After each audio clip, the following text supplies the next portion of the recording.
L'une des préoccupations constantes pour les personnes qui envisagent d'entrer sur le marché actuel est de sécuriser un taux hypothécaire stable et abordable. Évidemment, cela peut faire une énorme différence dans votre avenir financier. Avec le marché immobilier canadien connaissant des fluctuations significatives, il est plus important que jamais de savoir quand et comment verrouiller votre taux hypothécaire. Aujourd'hui, j'aimerais revenir un peu en arrière et expliquer dès le départ ce qu'il faut rechercher lorsqu'on cherche un prêt hypothécaire. Je m'appelle LJ Aguinaga, votre expert en immobilier ici à Montréal. Ma mission est de vous guider tout au long du processus d'achat ou de vente de toute transaction immobilière. Et l'une des étapes les plus importantes est le financement.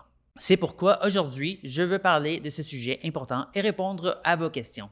Si vous aimez cette vidéo, dites-le moi dans les commentaires en bas et partagez la vidéo avec toute personne qui pourrait en bénéficier. Commençons. Que signifie déverrouiller un taux hypothécaire? Au Canada, nous pouvons obtenir un taux pour une hypothèque auprès d'une institution qui vous a préapprouvé pour une période allant de 90 à 120 jours. Cela signifie que si vous passez chez le notaire dans ce délai, le taux qui vous a été accordé est protégé. Peu importe que les taux aient augmenté entre le moment où vous avez reçu votre taux et la date de clôture, tant que vous respectez le délai. C'est une bonne chose lorsque les taux augmentent. Vous avez l'esprit tranquille en sachant que votre taux de 4,5 % serait protégé si les taux augmentent à 5,5 %. Il est également important de noter que si les taux baissent, vous bénéficiez du taux le plus bas. La durée dépend de l'institution qui offre le verrouillage ou la garantie du taux. Tous les établissements proposent un taux verrouillé de 90 jours, mais certains vont jusqu'à 130 jours. J'ai même vu une institution proposer des promotions de 180 jours. Dans les conditions actuelles du marché, les taux ont tendance à baisser. Même dans ces conditions, je recommande de verrouiller le taux. Il n'y a pas d'inconvénient et si l'inflation repasse au-dessus de 3 % ou même de 4 %, il y a de fortes chances que les taux remontent. J'opterai toujours pour le verrouillage des taux afin de me protéger contre ce risque. Examinons maintenant les avantages et les inconvénients du verrouillage d'un taux hypothécaire. Les avantages. Rien à perdre. Vous êtes protégé quelle que soit l'évolution de l'économie. Les inconvénients. Vous devez envoyer toutes vos informations financières afin d'obtenir une préapprobation complète et de bénéficier du taux garanti. Il s'agit d'une pratique courante. Il est donc difficile de la considérer comme un inconvénient, mais c'est à peu près le seul que je vois pour être honnête. Quand et comment verrouiller le taux d'un prêt hypothécaire? Je verrouillerai le taux dès que je commencerai à chercher un logement. Il n'y a pas d'inconvénient à verrouiller un taux puisque vous êtes protégé si les taux baissent encore. Pour verrouiller les taux d'un prêt hypothécaire, il suffit de le demander à votre courtier hypothécaire au moment de la préapprobation. Examinons l'impact sur les différents types de prêts hypothécaires. Lorsque l'on parle d'hypothèque, il faut d'abord déterminer si l'on obtient une hypothèque assurée ou une hypothèque conventionnelle.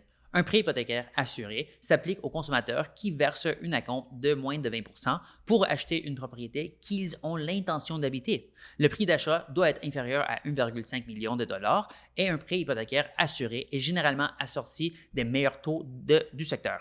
En effet, la banque ne court aucun risque sur ce prêt. En cas de défaut de paiement, l'assureur hypothécaire couvre le coût du prêt pour la banque. Cela ne signifie pas que vous gardez le bien, mais simplement que la banque ne prend pas de risque, c'est l'assureur qui le prend. Un prêt hypothécaire assuré s'accompagne d'une prime d'assurance qui est ajoutée au coût de l'emprunt et qui est comprise dans le prêt hypothécaire. Un prêt hypothécaire classique est un prêt pour lequel le consommateur verse un acompte d'au moins 20 %.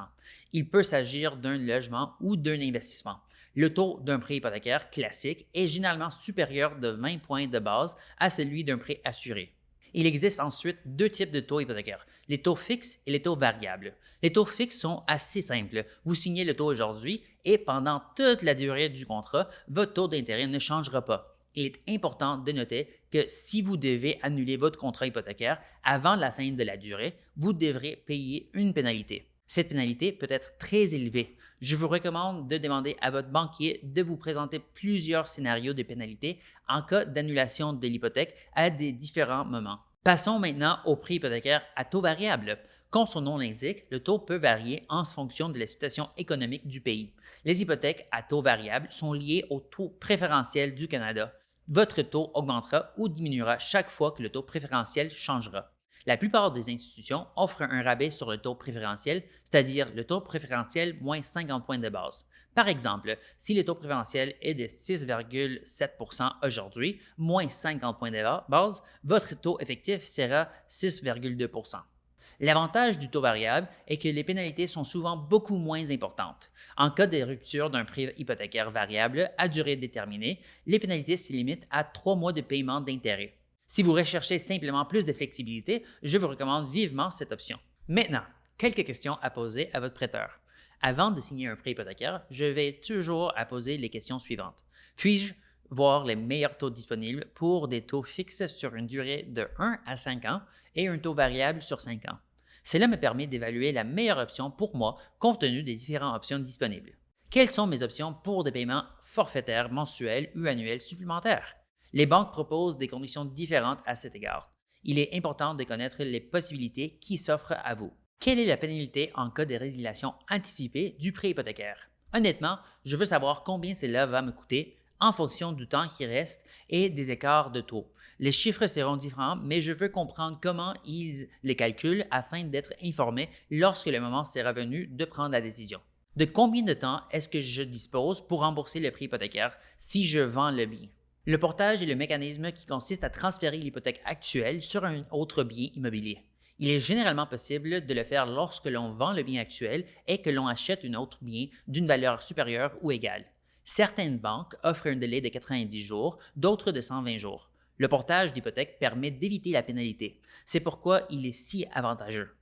Avant de conclure cette vidéo, je tiens également à souligner que les banques n'ont pas toutes les mêmes façons de vous qualifier pour les prêts. Certaines banques utiliseront votre avis de cotisation, d'autres examineront vos dépôts des 6 derniers mois et certains prendront même en compte vos revenus futurs si vous êtes un professionnel de la santé. Lors de l'achat d'investissements multifamiliaux, les institutions utilisent des méthodes différentes pour calculer les revenus du bien. Certains prennent une partie du loyer, d'autres utilisent les loyers du marché, d'autres utiliseront les loyers du marché et d'autres encore utiliseront différents types de dépenses pour vous qualifier pour le bien. Lorsque vous cherchez un prêt hypothécaire, il est important de ne pas vous décourager si une banque refuse. Je ne compte plus le nombre de fois où un client s'est retrouvé dans une situation de refus de la part d'une institution avant d'obtenir exactement ce qu'il recherchait auprès d'une autre. Assurez-vous de magasiner si vous croyez au prêt et à la propriété.